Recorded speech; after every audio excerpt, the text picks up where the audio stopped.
Hello, everyone, and welcome back to another episode of the Revere End podcast. Today, I am yet again joined by Billy. Billy, how are you doing, mate? Yeah, all good. All good. How are you doing? I'm very well. We're back for episode 17. We're gonna be covering our interesting first home game of the season against Preston, which ended in a 2-2 draw. Now, I don't want to kind of waste any time. I want to kind of get straight into it because I think there's a lot to talk about. And I guess if we start off with probably the worst part of the game, not only from like a neutral standpoint, but from a Norwich standpoint, if we look at the first half. What are your initial thoughts? Obviously, in terms of Norwich going in behind, if we start from the very beginning, though, the penalty to kind of be precise. Obviously, we watched the game together. We shared the same exact kind of response to how we felt about the penalty. But I mean, if you highlight kind of your views on it, what did you think about the penalty decision? It's never a penalty. First and foremost, I think Preston taking the lead was probably deserved. In all honesty, they've started the brighter of the two teams. They applied a lot of pressure, which sort of, if you listen to the scout report preview we done prior to the game, that's what we all would have expected, because that's what the Preston fans sort of told us. This is how they play. They press from the front, and they didn't allow us any time on the ball. And all right, yeah, their source of goal was probably unjustified. It's, like I say, it's never a penalty. I don't, I still don't want VAR, just to clarify. I mean, it's been an absolute shit show, hasn't it, this weekend of VAR, and yeah, like it's never a penalty. I don't know what Skip can do. Like, he's not touched his feet, but I think it's Alan Brown's feet have just like collapsed, and he hasn't touched it, and like they just like buckle under it, and yeah, I was looking at the because it's not actually apparent on the Norwich highlight reel, but when I was watching Quest earlier, it was actually Ben Godfrey's clearance under sort of like not a lot of pressure that resulted to the corner kick. And I didn't realise this, and that we can't really blame Ben Godfrey, because we need to be better at dealing with set pieces in general. But Tim Krul really wasn't happy that Ben had cleared that, and you just wonder, like, maybe at the anxiety that's surrounding Ben Godfrey and Crystal Zimmerman, and maybe just more generally us defensively at the moment, because there's not too much confidence in that department. I'm not sure what you think of the penalty. Well, I do know, but yeah.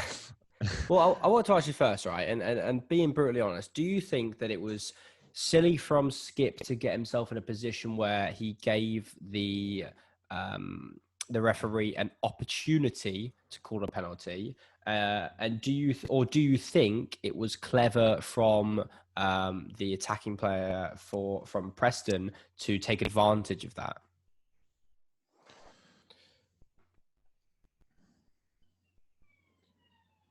I think it was.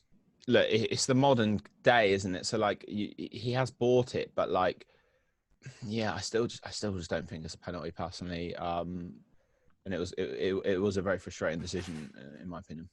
Well, I think in terms of obviously one thing which you highlight a little bit, which does annoy me with Norwich Twitter, is that, and it was a little bit like last year as well. It's like the first thing I saw was VAR's given that, and again, I don't want to sidetrack too much, but because obviously, like I said at the start, we kind of share that same view of I don't. There's not one bit in my mind which thinks that's a penalty at all. I genuinely think that was one of the weakest calls I've seen. And the worst thing for me is that the ref was so quick to do it. There was no discrepancy in his mind. He was pointing to the spot, and that actually gave me a false sense of, wait, is there something I'm missing? Because literally he goes over, bang, straight away penalty. And you usually don't see that as much, especially for those kind of, did he maybe say to him kind of hands off beforehand, and then as soon as he saw him go down, he's already warned him. I guess that's the kind of stuff you don't see, but there was definitely a reason why the referee was so quick to give it, and obviously that's that's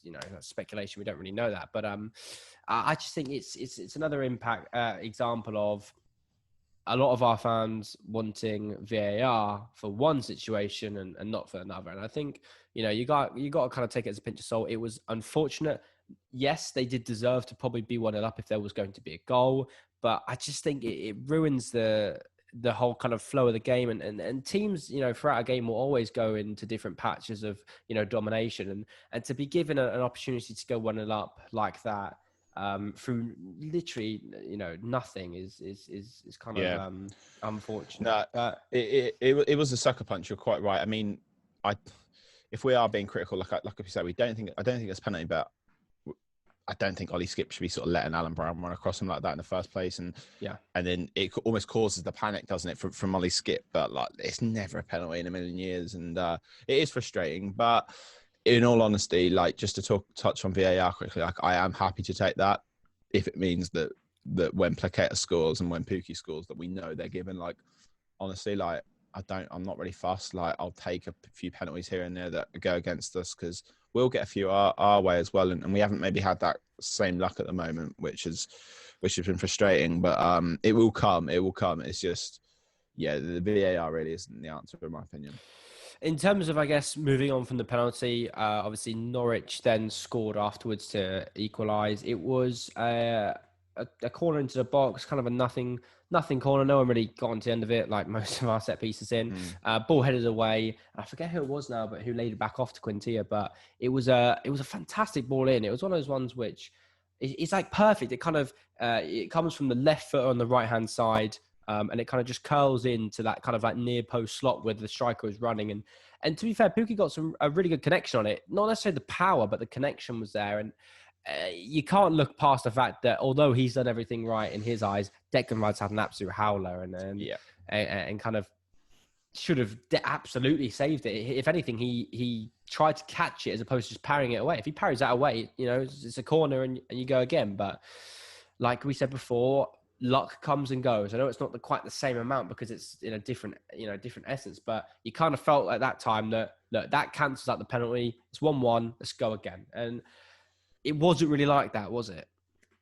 No, it wasn't. I mean, you talk about the Quintilla assist, like, he was sort of teasing that, wasn't he? Like, he's putting a few really good deliveries that no one took advantage of. I think back to the free kick prior to that. And I think then there was the corner, wasn't there, like you say, that was put in a really nice area. And Norwich need to be better from set pieces at both ends. You've got someone in Quintilla who's really got real good delivery now. Probably maybe bar James Maddison, like the best set piece taker we've had under Farke, which is quite the compliment, considering the amount of sort of technical talent we've had. Yeah. But we just need to be attacking it more. Like, maybe it's just a case of like Norwich players aren't used to that. They're probably used to sort of Andre Duda putting it in Rosette or something. But I think like that will come, hopefully. And if you're someone like Adam Eder or Pukki, and obviously the centre halves as well, like, you've got to be taking advantage of that. But yeah, like, it was a howler from Declan Rudd. I mean, we'll talk about that probably in a little bit more detail in a moment. But like, I think Declan Rudd probably did make up for that. He made a few really good saves. Definitely made up for it. Yeah, I definitely think that Declan Rudd, as like you say, we'll go into it later on, more than made up for kind of the error that he made in that first goal. In terms of the way we ended that second half, it was fair to say that we kind of had our best spell, ironically, when we went 2-1 down. We definitely got into the game and got to the flow of game a lot nicer. We saw, obviously, Paqueta come on for Kieran Dow, who was seen in crutches, as I saw via Connor Southwell on Twitter, which isn't always the nicest thing to see. But, with any injury, before they kind of get you into the scans and everything, they just take as much precautions. So it might be something that we're looking into a bit too much. But I guess in terms of the way of the game, and look, we both spoke about how much we love Kieran Dow, but without going into it too much, do you feel like that substitution as well, that made a big impact on the way that the Norwich played? Do you think? Because that was quite early. It was like 35th, 36 minutes, something like that. I can't remember exactly. But do you feel like that kind of was the reason why we ended that first half quite strong? Well, it allowed, obviously, Todd to come more central, and it's something that maybe has been talked about a lot in recent weeks. And it gave Norwich an outlet on both flanks. I don't think Ona was probably as productive on the right, which is, I don't think Ona was as productive because obviously Plaqueta was on the right, but with Plaqueta on the pitch. So it maybe stunted him a little bit. But I think Plaqueta grew into the game, obviously. And we'll talk about that. But there just seemed to be a bit more space. Norwich found a bit more time in midfield. Todd was dropping deeper. Skip was allowed to sort of like play passes out to the flanks, and it played into Norwich's hands. And this is something that, like, we need to be like. It was then the game that Norwich wanted. Like, Norwich didn't want a high tempo pressing game. well, you wouldn't have thought they did, but the way that they're playing was like playing into Preston's hands. Like we were talking about it during the game, like McLean was just fizzing passes as soon as he won the ball. It's like, what are you doing? Like slow the ball down, like control it. Like if you're going to try and match Preston, and it's the same with Preston, it's the same with Millwall, it's the same with Cardiff, Middlesbrough, all these teams in this league. Like don't try and beat them at their own game. Like you've got to implement like your own style of football, and Norwich didn't do that enough in the first half. And I think in the second half, probably inevitably with a side like Preston, unless you've got Bielsa in charge, like your pressing game is going to like diminish as the game goes on. And I think that probably helped Norwich. But yeah, like that was my major criticism of the first half. And then obviously in the second half, it's like, well, here we go. This is why like we're supposed to like slow it down. And Norwich could find a bit more space in midfield, and they're allowed to get a hold of the game. And there was a few chances. Obviously, Placatas was like the most pivotal, I suppose, but he sort of more than redeemed himself with that lovely finish. And yeah, it was a real important moment, because that wouldn't have been a nice place to sort of end the game, wondering what could have been if Placatas could have scored. Well, I guess taking it back to just briefly mention it, of course, we ended the half with our best spell going in at a break. I think it was like 42nd minute or something like that, to Darnell Fisher's goal. Ironically, the one player which was giving so much mouth after a yellow card, I was surprised he was still on the pitch. I know it's probably, you could kind of say that for a lot of instances, but I think he had a handball incident as well that was questionable. I mean, again, like the referee wouldn't have been able to see it, but yeah, I think even he was surprised. Maybe he was still on the pitch, in all honesty. In my eyes, I will comfortably say this, and I think even more it highlights more so that I don't know. I guess I don't want to be disrespectful to Pukki here, because I think his goal was obviously, he got in the right position, and you saw late on in the game with his almost goal-winning opportunity where Declan Rice made one of the best saves I'm sure we'll probably see this season, showing that the team of Pukki of old is still there. It's just unlocking it. But I definitely think the game changed on its head when Adam Idah come on. I thought with the first 2 minutes of him being on, he cuts inside the defender, has a shot. Paqueta misses an open goal, like you mentioned before. And ironically, the only thing that I think Chris Gordon could talk about on the commentary was why he didn't cross it or something like that, which was a bit weird. But I just kind of wanted to ask you really, Bill, how did you feel like Adam Idah impacted the game when he come on? Now, Adam Idah made a really positive contribution when he came on. He came on a little bit earlier, I think, than what he did against Huddersfield, and it was a really good decision from Farke to bring him on. It's not something we've seen too much of under Farke. Those sort of early-ish substitutions. I say early, it was after an hour, but it felt early for him. It felt early, yeah. I think with Idah, like there's definitely a confidence there. Like he's coming off the back of his first league goal for Norwich. He's coming off the back of his first sort of call-ups for Ireland, and he's got a lot of confidence. And I think he showed that. Pukki, there's still that hesitation, there's still that sort of apprehension about his game, despite his goal. But I think Idah was direct. Like he wasn't messing about. He obviously would have been feeling good going into this game, because he sort of knows his sort of previous history with Preston. So, I mean, I suppose we'll talk about it probably later on when we preview the Bournemouth game. But I like what Idah's doing off the bench at the moment, and it's nice to see him getting the chance over Hugo, personally, because this is a young talent, and this is somebody who evidently is rated very highly by sort of everybody at Norwich City. So I think it's really pleasing to see that sort of he has been chosen as the sort of the second choice, and is the one coming off the bench to make the most sort of positive impact. It probably went against him in a way, because Preston were the only team who actually know what he's capable of, if anything, because they know exactly what he can do. And Alex Neil wouldn't have wanted someone like that to kind of repeat that hat trick again that he got against him in the cup last year. Now, I guess let's kind of look into the second half, and it's fair to say the second half was, for not only a Norwich fan but for a neutral, was a fantastic game of Championship football, in the way that it was so open and so end to end, and there was spells where I thought, wow, we could go here and score couple goals, maybe take the lead, And there was times I was thinking, oh my God, this could be 3 or 4-1 to Preston. And that literally happened right up until the 95th minute when they were, in our box almost, having opportunities. And I think that really highlighted just how high of an intensity that second half was. And that's what I kind of wanted to ask you, is because I know we've kind of alluded to it already, but like, how impressed were you? And I know we changed early for Farke, and probably, it's ridiculous it sounds, probably like 20 minutes earlier than his typical substitutions in the 60th minute, which is a lot of that second half. How did you feel like the game changed from so much from the first to the second half? Like, do you think there was a key factor there, or do you just think it was just the way the game opened up as time went on? I think this is where Norwich need to be sensible, and they need to learn from sort of previous experience. Like, teams are going to come to us and they're going to press us early. They're going to have a lot of it. Well, they're going to have to do it like one of either way. They're going to do it like Huddersfield did, who sit off, or they're going to do it with Preston. And Norwich have got to realise that this is a 90-minute game, and they need to ease their way into games. They don't. Norwich never really start that well, do they? They like to sort of get a feel, and Norwich needs to be better at that. I think they need to.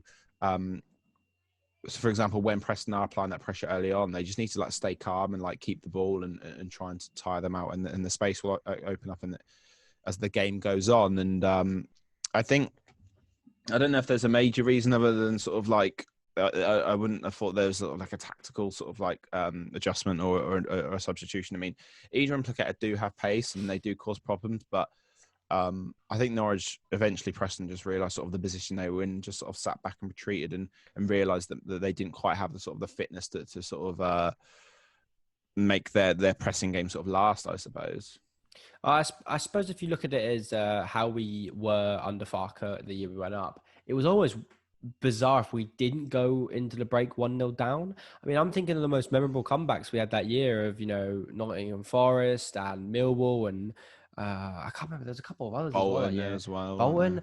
We always would go down 1-0 at half time. And that was almost like, okay, great. We know exactly what they're going to do. They come out in the second half and it'd be a completely different side. And I think I alluded to it right at the end of the game. The whole of last season, we didn't pick up a single point from a losing position at any time. And we've already done that. I know it's such a difference in terms of the league and the quality, but from a player standpoint, from a momentum standpoint, potentially from a confidence standpoint, that's a huge thing for the players, because they were starved. That's the first time, in this calendar year. And you got to look at it, Pukki as well. That's his first goal in the calendar year. The good thing for me is that, and I know the draw looks bad probably on the surface, I think it's just great to keep that momentum, and it's going to build and build and build. Like, I mean, what do you think about that?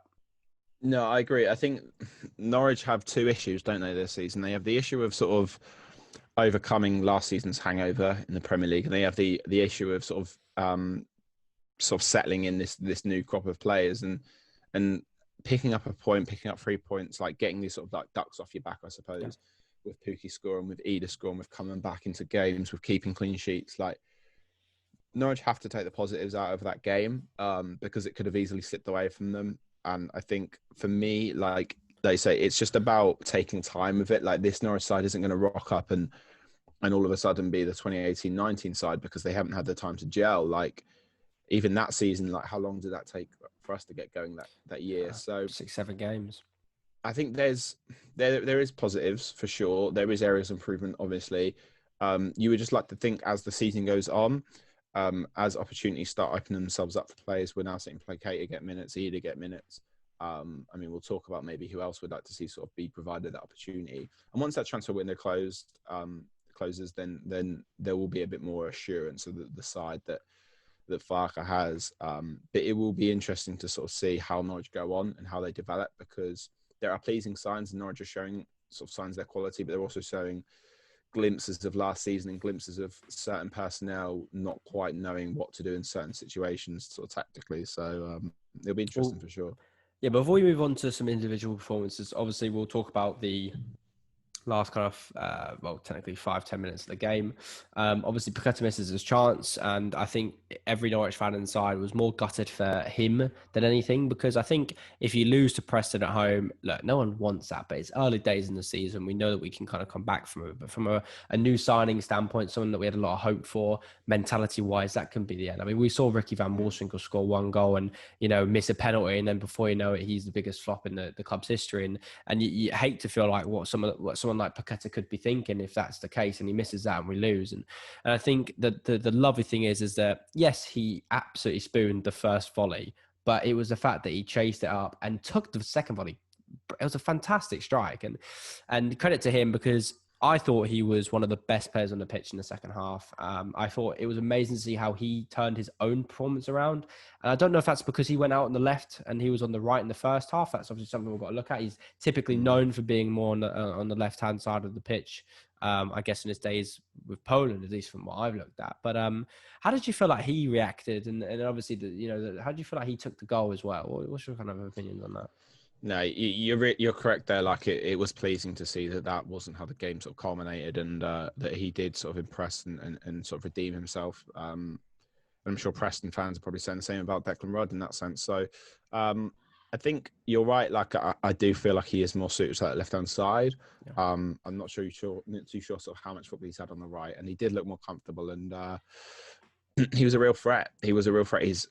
I think the O'Neill and Paqueta comparisons are a little bit lazy in my opinion, because I think they operate in, whilst they both like to get behind, like O'Neill's always wanted to take sort of like cut inside and like sort of like be a little bit more, like Paqueta's so direct, like he's down the flank, isn't he? And with that left foot of his, and I thought he was really pleasing, and hopefully sort of we'll see a bit more of that in sort of weeks to come.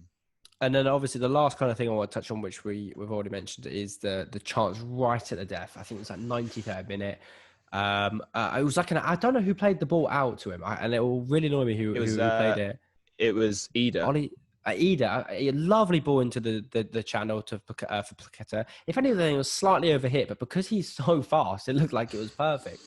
Yeah. And it was, you know what, the fact that he probably had one split second to make that pass or that cross into the box before the ball went out of play, he got it perfect. He put it right in the near post, but curling away from the goalie. And then Pukki, to be fair to him, he got in front of his defender, and it was typical Pukki. You know, he flicked it on, and if it wasn't for probably, I say, one of the best saves you'll see this season, you win the game 3-2. You've come back, start off potentially something absolutely massive. And I think, obviously you got to take what it is, but I think the signs in that end of that game were just so positive that it's hard to not be happy with that result. Is that bad? Yeah. Do you feel like taking a draw? There were positives to take. I think obviously it would have been interesting with a 2-2 draw coming back like that. The dynamic would have been so much different if Norwich were ahead and then lost the game. So it's little things like that, isn't it? It's going into games being positive, happy with the point. It would have been so big if Pukki could have tucked that one away, not only for Norwich with 3 points, but just like the landscape and like the context of then the game, like Pukki coming back with 2 goals and stuff. And it's a shame, but I think, like you say, you have to take the point, and it'll be a real tough game against Bournemouth, which we'll touch on in a moment. But 2 points sort of average over the first 2 games, and that is what you're aiming for. But yeah, there are certainly areas for improvement, and there are also some real positives to take. So let's kind of jump into individual performances. And the first player that I think we both want to touch on, and probably in all honesty more for the negative reason, is Christoph Zimmermann. Now, I know what kind of stance and opinion you have on him, which we kind of spoke about quite a lot, even through to, like, I think the end of the game where I think it was like the 94th minute, and like we had them on the back of the ropes, and he played a pass to Ollie Skip and it went out of play in our own half, and you just sat there and thought, what is going on? And I don't want to talk too much, but that was just bugging me a lot and was on my mind. And what did you think of his performance? Not only, I guess, really this game, but since he's been back in the side against Huddersfield as well. Well, I mean, I've said it before, but like Zimmermann isn't this player that's going to come in and all of a sudden be like 100% sharp, like because of his sort of technical ability. Like it does take him a while. Like he has to be sort of fully like at 100%, and when he is at 100%, I think like we've seen last season, like he was one of the best the season before, sorry, he was one of the better centre backs in the division and really dominated. But too often recently we're seeing too many sort of too much possession being given away. I've got his 71% pass success rate, which just isn't good enough. Like Ben Godfrey is over 10% sort of more successful in his pass completion. So he has to be better at that. In general, our centre backs have to be better at retaining possession. It was a real area that I felt Norwich were severely struggling in last season, was sort of retaining possession and recycling attacks. Because what happens is if that first attempt at sort of breaking through the opposition defensive line isn't successful, then you want to come back and be able to recycle it and go again. And too often what happens is it comes back and the centre back isn't competent enough at playing out from the back and controlling possession. And I don't think it'll be something that Farke will be sort of like extremely anxious about, but it has to, when you've got someone like Ben Gibson on the bench and Zimmerman's unfortunately performing like that. Like, I know Norwich fans absolutely adore Zimmerman, and he is one of the best signings that we've ever made, like, period. In terms of the expectancy from a player from the fourth tier of German football to come and put in some of the performances that he has is spectacular. But you've got to take away the emotion of being such a Zimmerman fan, because I love Zimmerman more than the next man. But like, you've got to be realistic, and unfortunately, he's just not at that level at the moment. Whether he can grow into that, and like we say, once he gets a few more games under his belt, whether he can improve his match sharpness, I don't know. But I think it's a weakness at the moment, and I think teams are exploiting that. Saying that, I do just want to say he did win 9 of his 13 aerial duels, which is a real strength of his. So we can't forget sort of what he does offer us in a side that is extremely weak in the air. For example, Ben Godfrey only won 3 of his 4 aerial duels. So that's where he's at his best. But unfortunately, that just doesn't quite fit into the way Norwich want to play sort of offensively, I suppose.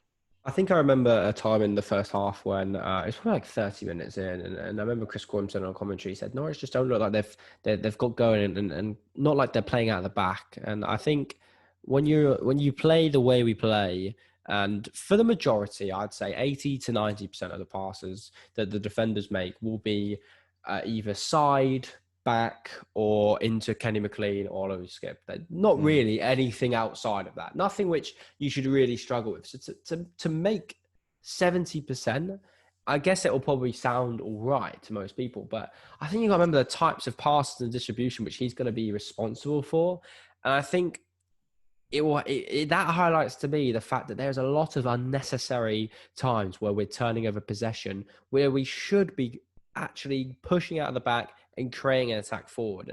And that's a disappointing thing for me, is I feel like we're actually hurting our offense before we even get started, because we're just distributing the ball incorrectly out and just wasting opportunities. And I think it was a real problem with Tim Closer as well recently. And I don't want to go off and name all these people and, say they're bad, because they're not. I just think that, like, Christoph Zuma is a fantastic aerial defender, but does aerial dominance in this Norwich side really matter in my eyes as much as being able to distribute the ball out? And to me, I would rather have a defender in there that's like a Ben Godfrey who can pass the ball a lot more competently and create those attacks than those aerial duels. But it's a real...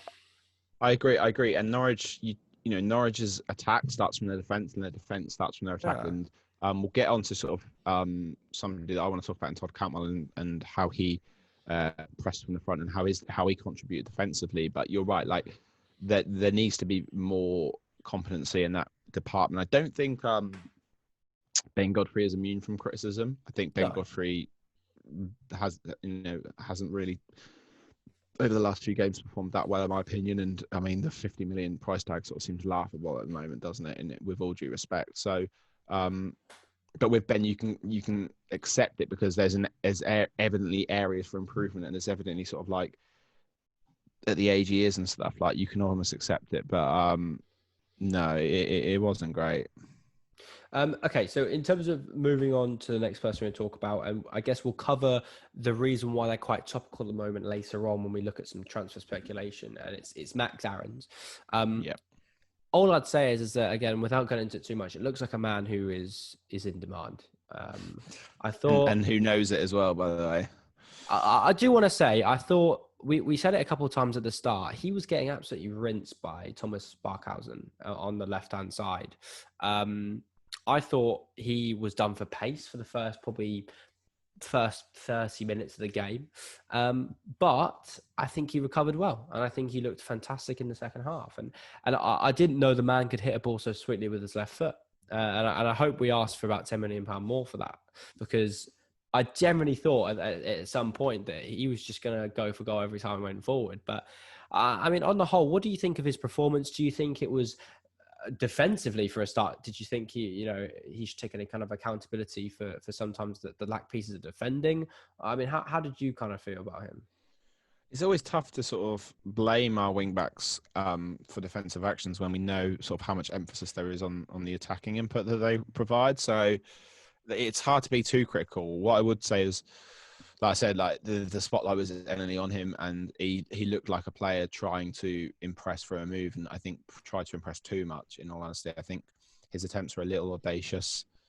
Saying that, I don't think Norwich should be relying on their wing back to sort of cut inside on their weaker foot and bend one in the top corner. So both the shots on goal, I think, had like an XG of like 0.03. Like it was just like it was a little bit of a silly decision, but maybe that's more of a team issue, because that probably was the only route to goal in that sort of phase of play. But we'll talk about the speculation surrounding Aaron's, but yeah, like he just looked like a player who knew that there was probably a scout from a certain Spanish team in the stands or watching on a stream or something, because at times it was audacious and it was an interesting performance from Max Aarons, actually.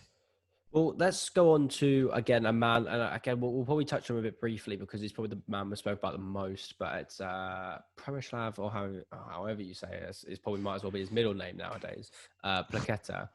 And just about how, like, and again, I don't want to cover it too much because we've spoke about already about his transition from his performance in the first half on the right side. And I guess the kind of point that I took from this was almost that it become even more evident to me that we shouldn't see O'Neill and Paqueta on the pitch at the same time, because neither one really wants to play on that right-hand side. And I just think that what's the point of having two wingers when you could have a Dow who still doesn't really want to play on the right-hand side, but probably offers a little bit more centrally, support-wise, for Todd Cantwell and Team Pukki, which probably fits us a little bit better, playing that kind of like asymmetric 4-2-3-1. So how did you feel like going? Did you agree with that point? Do you feel like he can't play?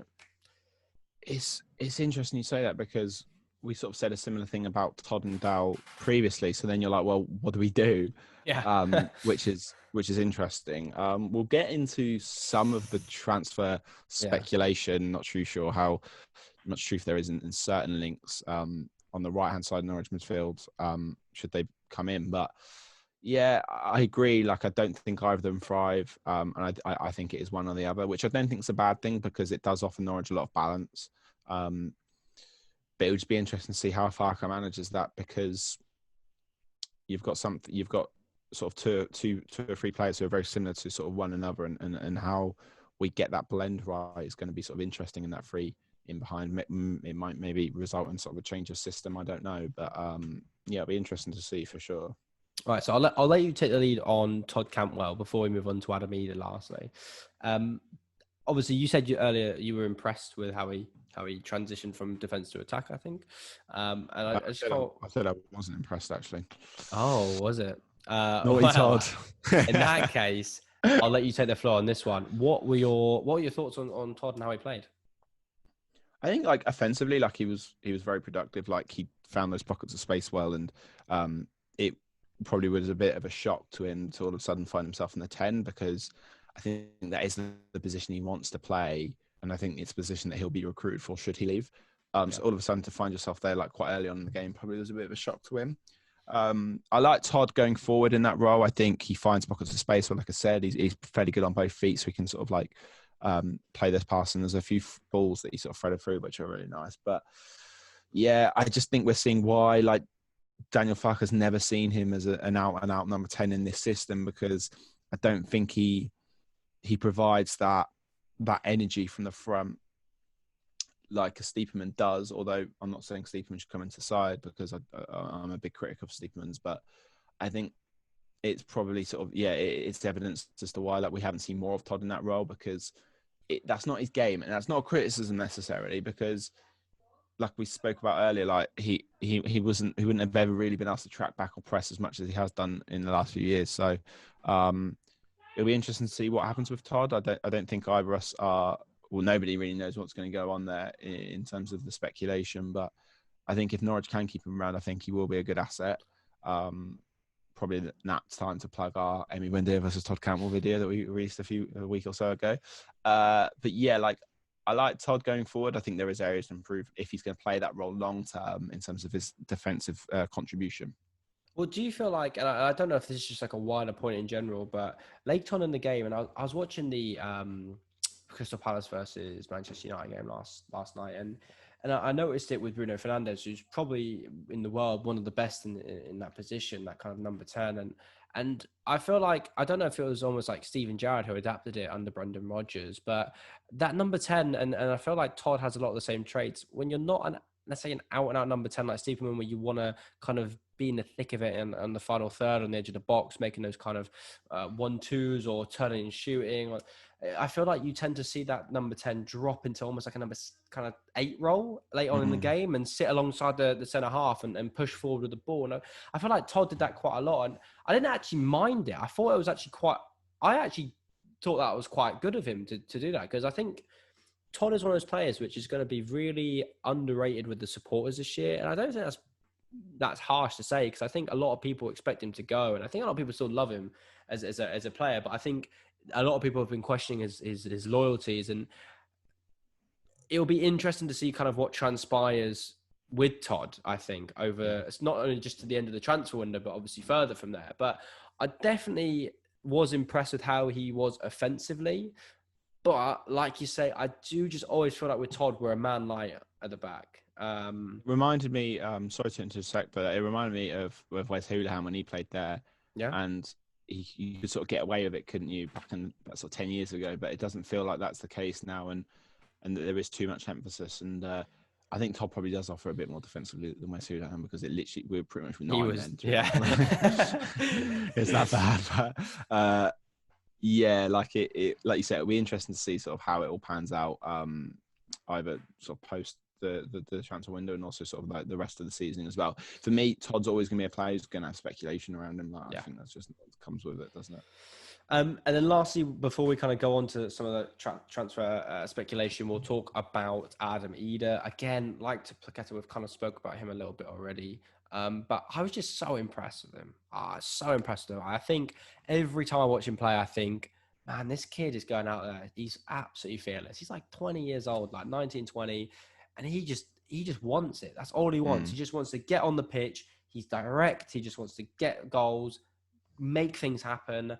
And I get excited when he comes on. And not a lot of players, probably Mario Vrancic, the year we went up, was the last player where when we brought on, I thought, this is where it starts. You know, I feel like when Mario Vrancic come on with half an hour to go, you were like, okay, we could score 2 or 3 goals there. And I feel that same kind of impact from Adam Eder. I don't know what you think about that, but I just felt like we both kind of looked at each other and was like, we're going to go for it now.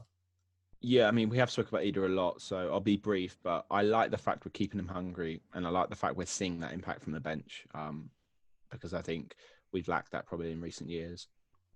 In terms of transfer speculation, there is, originally we only had 3 stories to cover, but there's kind of been a 4th one, which we'll cover at the end. But I guess, look, we'll have to kind of address the elephant in the room here. Max Aarons, and yes, this is correct, Max Aarons and a bid rejected to go to Barcelona. Now, again, I kind of put out a tweet about this on my personal account, and you, I think, put one out on our main Twitter account as well, at the Revere End, if you're not following it already, just about how bad of a deal it was and how many people just looked at it in face value and went. And I think, to be fair, it was mostly the Liverpool fan base that's kind of still annoyed at us for whatever reason. But I'm really proud of the club, because and to a degree, I'm still proud of Max Aarons. I don't know if I say that and that's me thinking that it's something which it isn't, because I'm sure he's sitting there going, well, you turned it down. But I think, there's no doubt he could be behind closed doors making a huge fuss here, because if you're a player, you're 19 years old, you're from Luton, you come through the ranks at Norwich, and you get caught by Barcelona, you're going to be I mean, this is Lionel Messi that you can play with. This is not like okay, you can go to Newcastle, you can go. This is Lionel Messi and probably the best club in the world historically. It's almost a shame for Max that it's such a bad deal, because if you're going to let someone go, you let him go to Barcelona, surely. The deal was laughable, wasn't it? It was horrific. It was horrific. Like the cheek, like the arrogance from Barcelona to think that we'd just send our best prospect out on loan for a year with like no financial support. It was that I'm sure Aarons would love to go to Barcelona, and I don't think the club would ever really step in the way of somebody like that.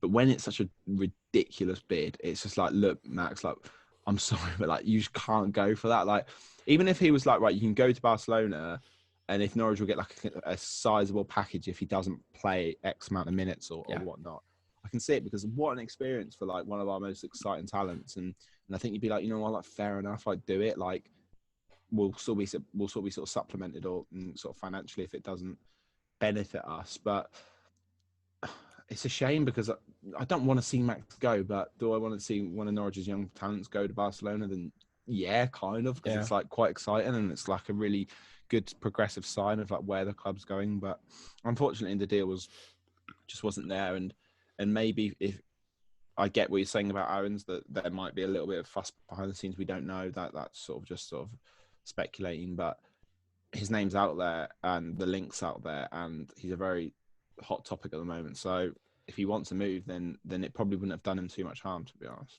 Well, it's interesting that somehow in the same window he's been linked to both Bayern Munich and Barcelona, and yet there's been no real sign of any deal going ahead. And the thing is, which I will say, is that, and I remember when we had Michael Bailey on the podcast, and he was kind of like spot on when you think about it, in the way that he said there's going to be a cutoff where if they aren't signed to another club at that point, or at least through deep negotiation, then they're just going to turn the bid down, because they've got to give Norwich enough time to find a suitable replacement at a suitable price. And I think that's the thing for me, is that I am really not bothered, not bothered, but I think financially the packet that we'll receive for a player like Max Aarons, for what he probably could be replaced for in the kind of Moneyball system that we have with Farke and Weber here, I'm not fussed if we let Aarons go for 25, 30 million, and I wish the best for that. And I hope that if we do let him go, not so much like Jamal Lewis going to kind of a club which is a bit of a sidestep in a way, but I'd love to see him play for the likes of Bayern Munich, PSG, Man City, Barcelona. Crazy to say that you have a player in your lifetime that was from Norwich City's academy that goes to that kind of height. And I think it's one of those things where I'm sure if a bid come in and it was even remotely in an interest to Norwich, they would manage to make a good deal out of it, as we always see with Stuart Webber. But I just can't see it happening with Barcelona.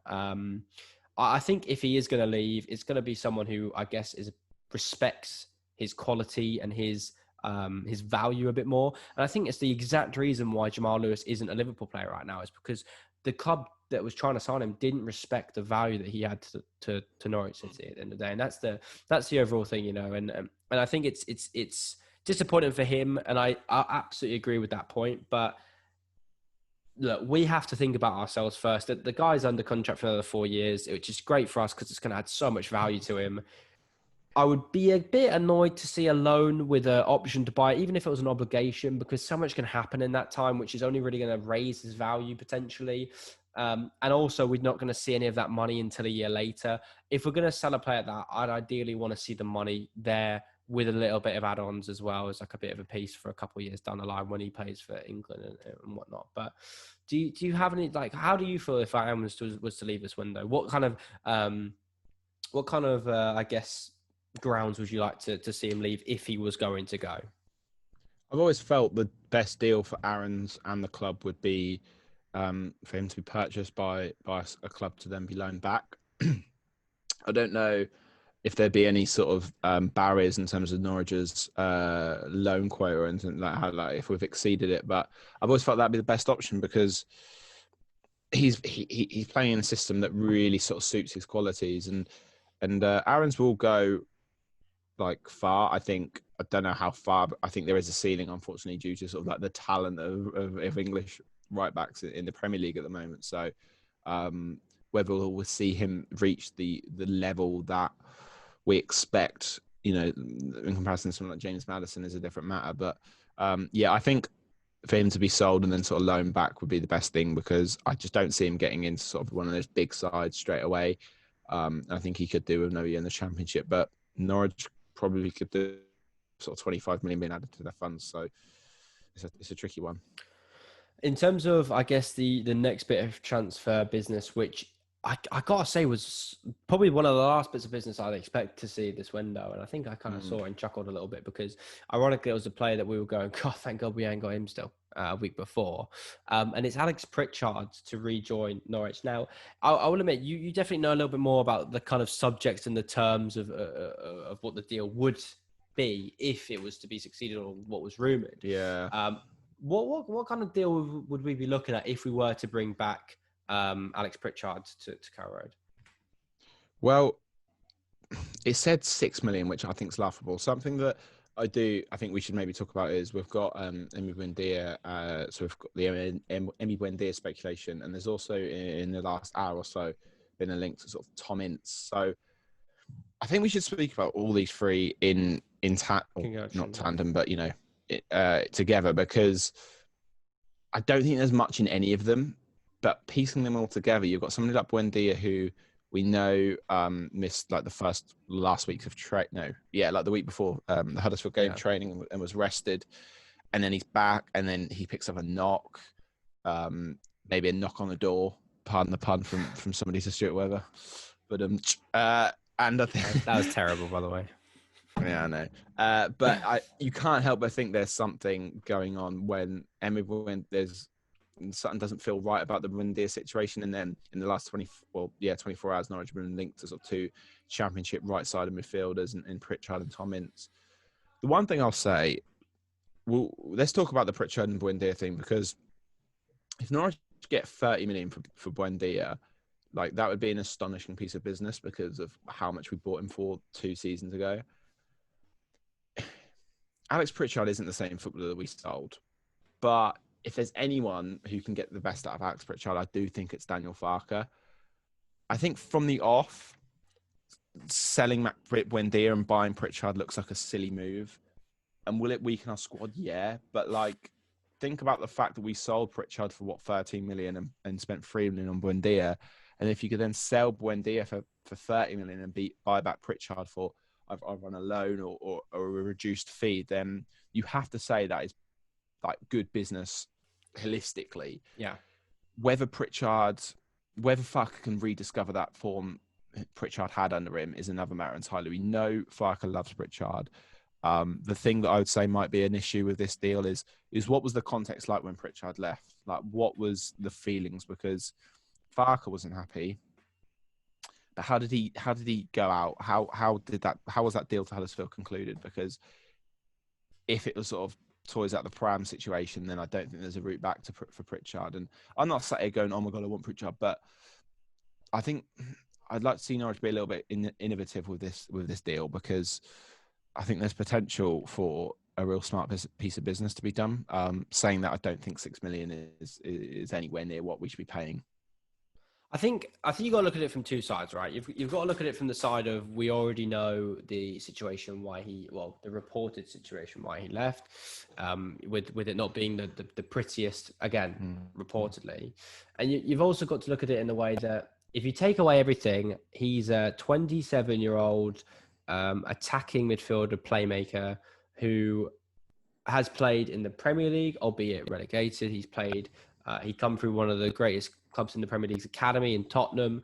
And I guess his performances for us while he was here, he was, I would have put him on the levels at the beginning of a James Maddison when he first entered the kind of frame. And obviously we know how much better James Maddison's become since then, but you can't doubt the guy had talent at 24, 25 when he was here. And if you now said to us you'd spend 6 million on a 27-year-old playmaker in the Championship who's played Premier League experience, I wouldn't go, that's really overpaying.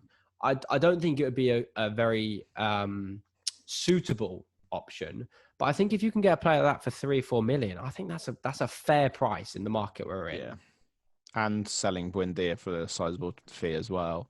Well, I think that's what that's the I guess that's what I kind of wanted to touch on, because for me, this is the week right now that we're in, where if we're going to sell Buendia, it's there, because we know he took the week off and he went abroad, and it was for personal reasons why he was out of the squad, and he was suspended, so he couldn't play anyway. But obviously, naturally, you kind of got to look into it and go, okay, obviously he's not in the right headspace, whether that's because he's thinking of making a move or whatnot. You can look at it how you ever want, but the facts are he obviously is back here now. The thing that makes me think that there was a sudden change is that I remember there was a fantastically produced, but I don't know if you watched it, but a training video from like the whole kind of accumulative week of training before the Preston game, which did highlight a lot of Buendia clips, especially with Alex Tete, later on in the video, and that was released just before, obviously, I think it was maybe late Thursday or Friday morning, and then there's this. I think a tweet come out the same day of late on Friday saying Emi.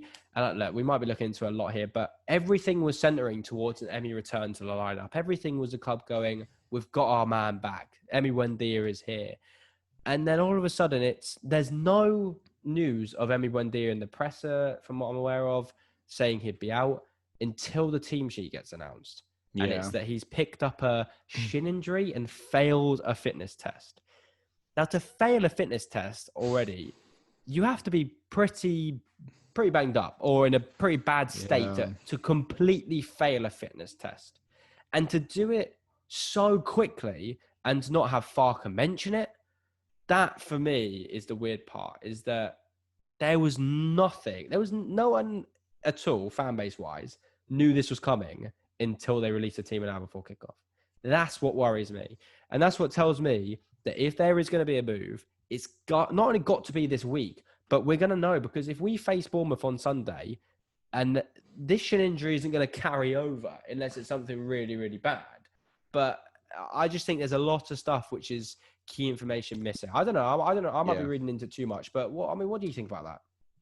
No, I agree. Like I say, it just doesn't, it seems all a bit sort of too coincidental for it all to be happening over that 24 hours that, like you say, what was building up to Buendia coming back, and then that knock, and then however strong the Pritchard and Tom Ince links are, the fact that with them being linked with two right side midfielders just seems bizarre to me. Like, even if we're not going after those two players particularly, like specifically, the fact that we're being linked with players in a position where, like Buendia is obviously playing, and there's all that murmurings about what's going on, it just seems a bit weird to me, and I think it's probably sensible from the club in a sense of shielding him a bit.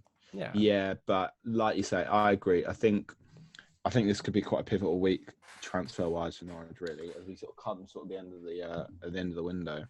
I guess we'll touch briefly on Tom Ince. Now, Tom Ince is very similar to an Alex Pritchard, in they're a player that I always felt was too good for the Championship, but not good enough for the Premier League. And he, you know what, I still think he's a fantastic player. And I think if you'd have said that would have been signing him, again, depending on subject to fee and everything, because that's what ultimately decides what's a good deal and what's not. But knowing the way Norwich go about, they're not going to flog 10 million on a Tom Ince, you know what I mean? We're not that silly.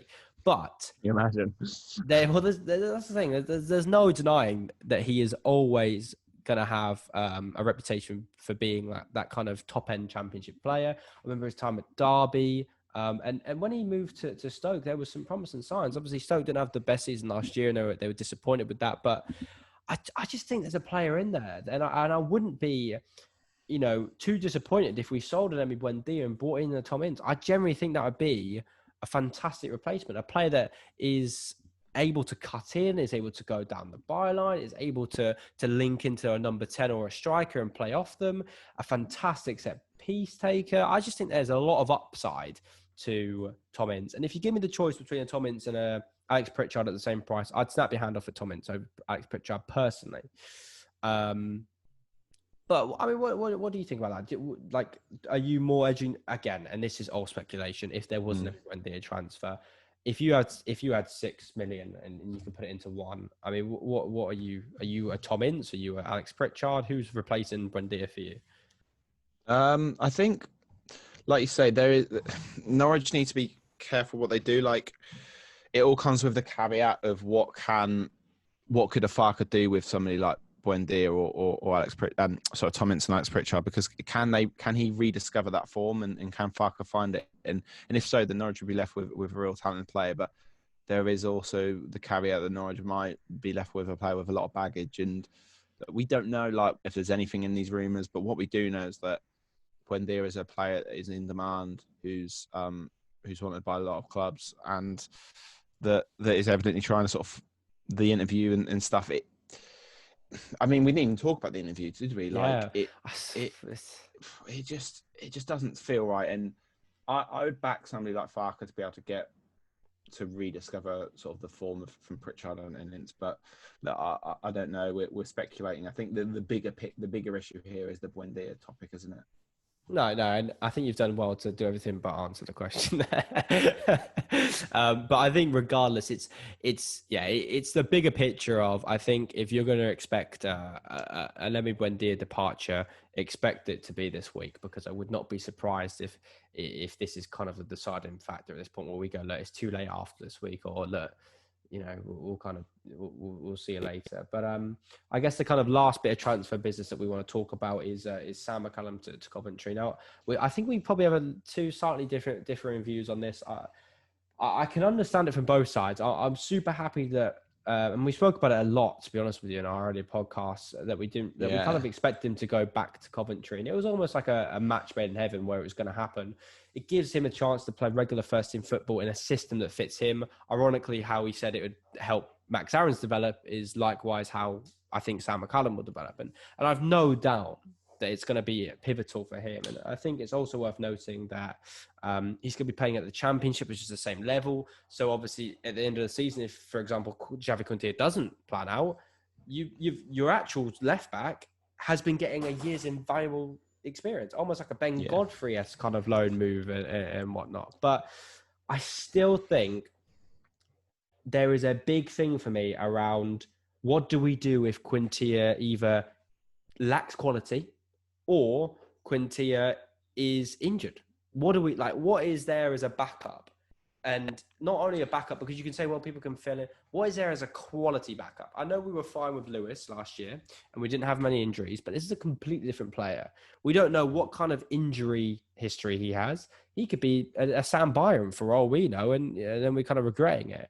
All I hope is that we have, as I'm sure we would have, some kind of clause in the deal, which means that we can bring him back and kind of recall him from loan. Because if that's the case, it's a win-win for Norwich. While you can't play him, he's out there getting experience. And if you need him, you can come straight back into the side. He's already playing at that level. And now he's playing with teammates, which are a level above as well, which can only benefit him.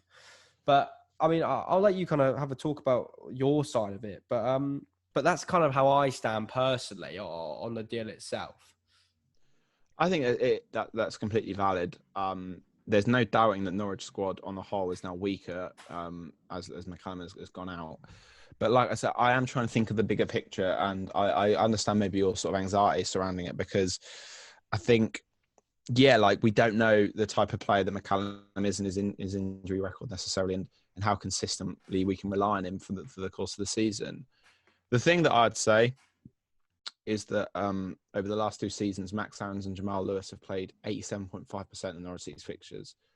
Lewis in particular has only missed 14 games over 2 years. Like that, and that's actually when he actually had quite a bad injury. Like Farker doesn't like rotating his wing backs. That's what I'm sort of trying to say. Like we're not going to see McCallum get an opportunity in the next 10 games unless Quintilla got injured. I completely get like the loan recall option. Like if Norwich have the option to recall him in January, then I think that's completely sensible, because if we do have a Sam Byram-esque situation on our hands, then Norwich needs to be reassured that they can then call him back in January and he can come into the first team plans. And likewise, if he's playing sensationally and Quintilla's not turning up, then they have an option there. I think it's an unusual situation for Norwich to buy somebody from League One and then them both those teams to find themselves in the same league, and McCallum. And I think it just makes sense to me. Like I get why there's a little bit of apprehension, but there are players who could fill in for a game or two. If it's a longer term issue, then Norwich might need to be a little bit. Norwich might need to be a little bit more sort of frugal with their thinking, because I think they'll have to be creative. And You never know them. I mean, there's a few youngsters in the academy that maybe have got a bit of promise. Somebody like Robin is it or something. I don't know, but who knows? Like, I think Norwich don't rotate their wing backs, so Aarons and Quintier will be the number one options for those two positions. It is just like you say, like how they fare in terms of injuries and stuff, and who knows? We might be talking about the same situation with Barley Mumber in a week or two. So I guess for me, it was more so a case of it felt like something changed to make it not happen earlier. Because in my mind, I was like, it was so nailed on, it would have happened the minute we went into preseason. He has a preseason. He goes to Coventry when they start the league, but he went quite late. And whether that's again looking into it too much, like, do you feel like either Xavi Quintilla over exceeded expectations, or do you feel like Sam McCallum maybe under? Kind of under hit those expectations, because it feels like, in my eyes, no one really expected it to happen this late on. A lot of people were like, yeah, I get it, but why didn't it happen at the start of the window? Why is he only now going to Coventry when they've clearly needed him the whole time?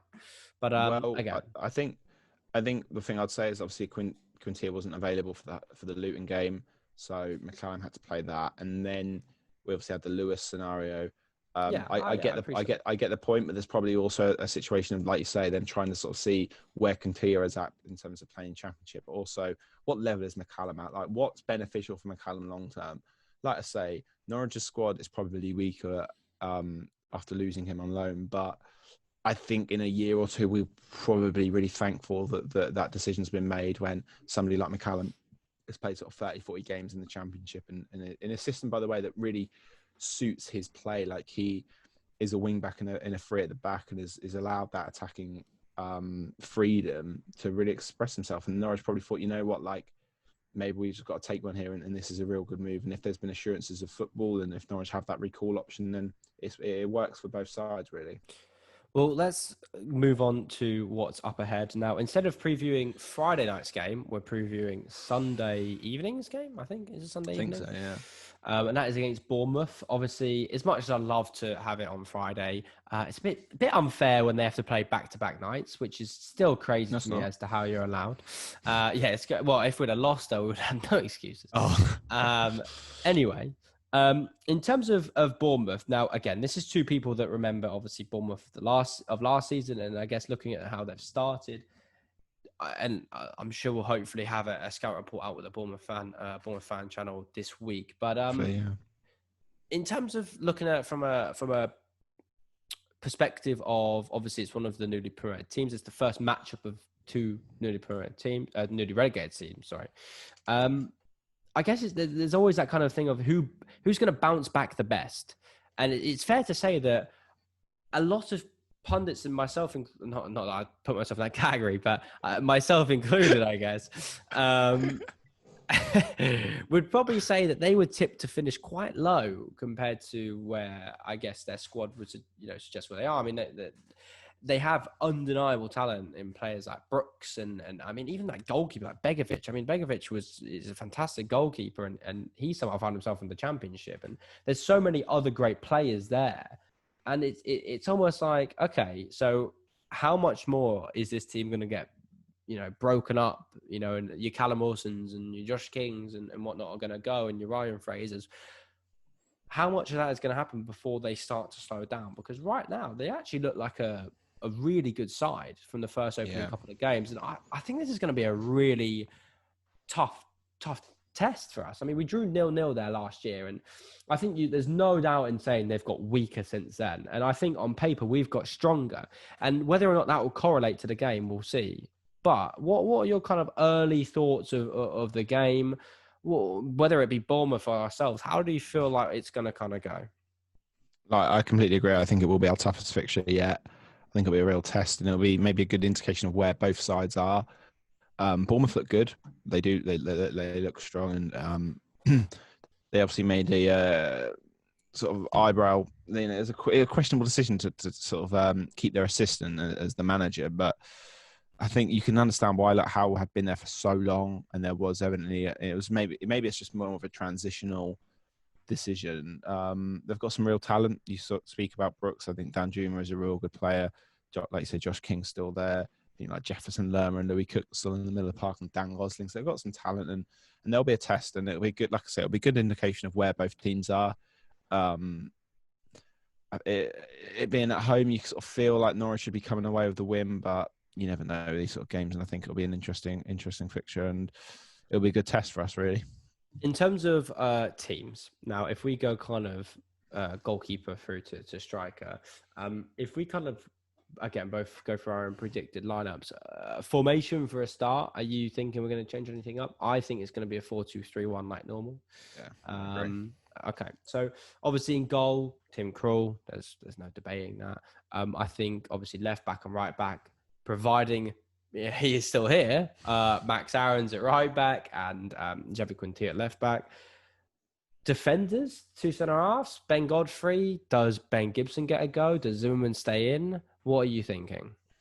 I think Zimmerman will probably be given the nod, and I think he will be given that chance to sort of suggest like why he should be in the side. But how long that will last, I don't know. I don't think there'll be too many changes, if any. Like, we're recording this before, obviously, like the press conference, and that after we do our predicted or preferred 11s on social media after that, so we have a better understanding of sort of what is going on. But at the moment, how serious is the Dal injury? It probably looks like he won't be fit enough. You can sort of presume that. So I suppose, yeah, Skip and McLean will probably stay in midfield. Don't think there's really any other alternative, to be honest. I was just going to say, in terms of, I guess, I feel like we're answering it how we expect Farke to react is that Zimmerman's going to stay in, because even if you lose, to be fair, most of the time, as we saw last season, some players just naturally get in that kind of, Kenny McLean would have never played another game for us if it was last year and results were going the other way. So I think Zimmerman I expect to be in. However, I do think that it would be a very good opportunity for Ben Gibson to play alongside. That would be 2 to 3 weeks of gelling with the team and training, and not the most convincing starter from Zimmerman. I definitely wouldn't be opposed to seeing him introduced into the lineup. I just don't think it will happen, but I just kind of thought I want to add that. I completely agree. I think Ollie Skip, ironically, when he gave away the penalty, I remember saying, I wonder if they'll release a video about all of the touches he did. Haven't seen that one yet. But in terms of how he played, I still think he's a fantastic player, and he'll be, if we do go up this year, he'll be absolutely one of the best players that we've kind of brought into the fold for that. I definitely, like I say, I expect Kenny McLean to be next to him. On the left, can we see Paqueta brought in? I mean, or is it going to be O'Neill? I mean, what do you think for the left-hand side? Yeah, I think there probably is an argument, obviously, to say that Paqueta should come in. I think he's been probably more impressive than O'Neill. Whether it will happen or not, I'm not sure, but I wouldn't be sort of opposed to Paqueta coming on the left. If we're presuming that Kieran Dowell won't be fit, then you'd expect Todd to come in the middle, and it opens up an opportunity on the right-hand side, which it probably would be O'Neill. But then it might open an opportunity for Josh Martin. I don't know, but that's what I was going to say. I'd love to see Josh Martin play there, because I genuinely think he could offer more on the right-hand side than what Paqueta or O'Neill could out of position. And I think there's been nothing from what I've seen from Josh Martin to suggest that he'd be a downgrade on what we've got in that area. And I almost think to his credit for how fantastic he did pre-season, he almost deserves an opportunity to kind of... It's been harsh on him, hasn't it, to not be included in the 7. I think when you see someone like Adam Idah who didn't do as well as him in pre-season, but naturally, just because of the fact that he's been around the squad a little bit longer, is getting those constant opportunities, there is that lack of, like I say, opportunity for him in an area which is crying out for someone to kind of claim and stake a claim. Is there a world where Emi Buendia starts for you? Probably not. No, I just can't see it. Like, we'll see how it transpires during the week, but even like as good as Emmy is, like, I don't think he just walks into the side. Like, I think maybe on the bench. But something that I was just going to say, just touching on Josh Martin, I think he definitely deserves a role on the bench. Like, with Hugo, for me, it's like he's there because he's like 28, and we've paid $2.5 million for him. Like, I don't really see the value in having him and Idah on the bench, and I'd much prefer to see someone like Josh Martin who offers something so much different in a role, and especially if Paqueta starts and Dowell's not fit and Emi Buendia is not involved, then I think Josh Martin deserves to be given that opportunity. I'd hate to see him not after sort of the pre-season and the impression he's made over the recent months. What I would say to that is because I definitely agree it's obviously be lovely to have Josh Martin on the bench, but my problem is more so not that it's having Hugo on the bench. It's what's the point of having Hugo on the bench if you're going to bring him on in the 89th minute when you're 2-2 up at home? Like, I think that's the problem for me is I think Hugo does have a place in the squad. I think he does have a role which he can offer, which not many other players can offer at all, if any, in our current lineup. And my problem is that I just don't see Farke being the type of manager to bring him on until it's like too late. You know, like he doesn't bring on Jordan Hugo in the 60th minute like he does Adam Eder. He brings him on in the 89th minute. And that's my problem. Yeah. There's no point having him there on the bench if he's not going to come on until the game's done. But I still think if he was someone to come on maybe the 70th, 75th minute, I do generally think the man deserves a place on the bench. Personally. But then you can't. It's hard to bring on Hugo and Eder at once, isn't it? Like it is, but it isn't because I feel like Pukki in the way we press from the front, we always see it. He does gas out around that kind of 75, 80 minute mark. And I don't think, I think it, almost not to protect him a little bit, but I don't know if it's worth having Pukki on till the full 90 when you've got two fresh strikers on the bench. Again, that's my view on it personally, because I think Jordan Hugo offers something. But I do agree that if they're not going to bring on Jordan Hugo to the 89th minute, put Josh Martin on, because that man can do something which no one else on the bench can. I guess moving to, I guess we can kind of unanimously agree that Todd will probably play in that number 10 role. I know we spoke about how maybe it's not his best position necessarily from what we've seen, but I think it was fair to say he's been impressive with how he's been this so far since the start. Even if Kieran Dowell's fit, I'd probably say Todd in the hole personally. I can't see someone coming in and replacing Todd in that essence while he's still here. Do you have any objections to that at all? Are you Todd in the hole? No, we overhyped Dowell so much, and it's been a real bit of a test for him. Obviously with the Huddersfield game and then picking up an injury, but yeah, hopefully just take time with Dowell. I think there's a rush with him for sure. In terms of starting up top, then, look, I said it in my predicted XI last week, and I will say it again this week. I think Adam Eder should start. I know that there's arguments who said he's most effective coming off the bench when he's hungry, like you say, and he's got a kind of look. Let's just have it. And the only time I guess we've really seen him start a game was at Manchester United away, and that didn't exactly go well because of the conditions. And I feel like there's a lot less responsibility and pressure on a player that comes off the bench as opposed to starts, and that could have obviously an adverse effect. But I just think he wants it, and I think he's got an undeniable talent in front of goal, and he's such a dangerous striker, and he offers so much physically, and he's so fast, but he's so I don't know the word, but so like when he's dribbling with the ball, it's not like a clunky striker that's kind of taking it, a couple of strides at a time. He's very good with his feet dribbling wise, and like you saw with the shot he snapped off, like he knows how to get around a defender and get a shot off, and I think that's a valuable thing to kind of need away from home against a team like Bournemouth, where you're probably not going to get a lot of chances. But I mean, what do you think? Are you kind of safety Pukki camp? Are you? I mean, you Jordan Hugo starting. I mean, so you're not. I mean, I was very much sort of on the Eder Express last year, wasn't I? And I think why I'm maybe a little bit more tame in my sort of like how loud I'm sort of vocalizing sort of my love for Eder is because there is evidently he's evidently being given opportunities which pleases me and reassures me that he is part of Farke's plans, because if we were seeing those sort of performances but less minutes, then I'd probably be a bit more in your camp and being like, okay, like he has to start. But I think it's working well at the moment, and I personally don't see a reason to change it, especially because Pukki scored. If Pukki had scored, it might be a different scenario, but I think Farke will try and get Pukki up and running, and if this isn't quite happening and Eder is coming off the bench, impressing, scoring goals, and I think in sort of 2 or 3 games time, we might be seeing Eder start from the off, but I can't see it personally. But I wouldn't be averse to it. Like I think I'd be really excited to see him start the 90 minutes for sure.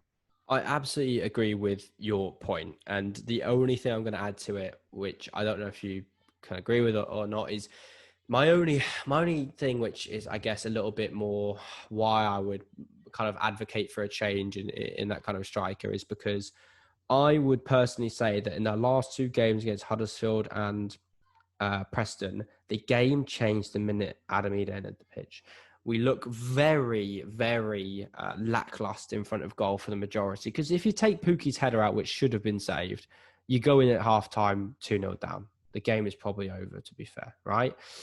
And I know you can say that about anything, right? And that's probably a pretty pathetic point to make. But I generally think that until Adam Eder entered the pitch, I thought we were going to lose against Preston. Until Adam Eder entered the pitch, I thought we were going to draw away at Huddersfield. The thought that we could have a player like that wasting away on the pitch for 75 minutes feels like, against a team like Bournemouth, it's 75 minutes. The game's going to be done. Whether it's us in the lead or them in the lead, the game is not going to be undecided at that point. You know, in the essence that if we're 2-1 up, for example, with Eder on, there's a very good chance going to get a point. Likewise, if Eder's off and you're 2-0 down or 1-0 down, you chase a game against a Bournemouth team which are too good to kind of go behind against. And I guess that's my kind of reason why I feel like I'd want him on starting, because I get the point about it's not failed, but I feel like Eder's kind of almost done himself wrong in the fact that he's done so well off the bench. They're like, well, let's just keep it going. It's almost like an Adam Lafondra role. And he's just like, yeah, I'm the best striker in the league right now, but you're on the bench. Like, how does that even work? Javier, it was like Chicharito, wasn't it? Yeah. But, you know, I don't know if you can agree with that, or you can, I guess, see it from that point, but that's kind of where I stand personally. I think it's a very fair point, yeah. To end things off, lastly, what do you think the score will be Sunday night against Bournemouth away? 1-1. I am going for a 2-1 Norwich win. Take that. Plaqueta and Adam Eder. You heard it here first. And we'll go 1-0 down. Just to add it. Someone put a fiver on that. Awesome. Well, thank you very much, guys. Yeah. Thank you very much, guys, for watching or listening to the podcast today. And again, we've had some fantastic interaction on our Twitter recently, and we're really thankful for that. And we'd love to get you guys involved, not only on the Twitter comments, but also in the YouTube comments as well. So don't be shy. But, you know, at the end of the day, we're both Norwich fans. We love a bit of a discussion, don't we? And if you want to kind of find us or hear anything more from us, you can find us on Twitter at The Revere End. Also, you can find us on Instagram as well. And attached is our personal accounts nonetheless. So until the next time, we'll see you later.